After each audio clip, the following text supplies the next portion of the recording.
આજે તો નીકળી ગયા ગામડે મેરેજમાં જવા માટે. ત્યાં જઈને ટાઈમ ના મળે એટલે રસ્તામાં જ નેલાટ પતાવ્યું. આ અમારું ગામડાનું ઘર છે, જ્યાં અમે નાના હતા ત્યારે રોકાવા માટે આવતા. પણ યશુને અહીંયા થોડું અજીબ લાગે છે. પછી જેના ઘરે મેરેજ છે એના ઘરે પહોંચ્યા અને બધાને મળ્યા. હર વખતે કંઈક ને કંઈક પ્રસંગ હોય, પણ અમે લોકો દિલ્હી રહીએ છીએ એટલે વારે વારે ઘરે આવવાનું થાય નહીં. એટલે બધાને મળી અને બહુ જ ખુશી થઈ. ઘણા સમય પછી હું બધાને મળી હતી એટલે મને પણ બહુ જ ગમ્યું. નાનાઓને બધાને મળી અને મોટાઓના પણ આશીર્વાદ લીધા. ત્યાં પહોંચ્યા એટલે બધાએ ફોટા પડાવી લીધા હતા. બસ અમે જ બાકી હતા એટલે અમે લોકો પણ બેસી ગયા ફોટા પડાવવા માટે. ગૌર મહારાજ જેમ જેમ કહેતા ગયા એમ એમ કરી અને પછી બધા ઢોલ વધાવવા માટે પહોંચી ગયા.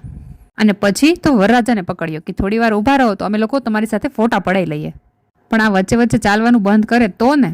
પછી બધા મામા ફૂઈના છોકરાઓ છોકરીઓ મળ્યા હતા તો બધાએ મસ્ત મસ્ત રીલ્સ બનાવી.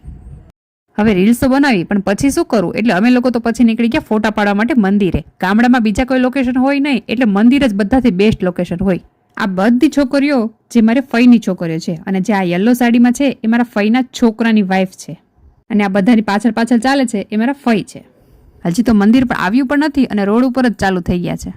આ મંદિરે અમે નાના હતા ત્યારથી આવીએ છીએ એટલે આ મંદિરમાં બહુ બધી યાદો છે.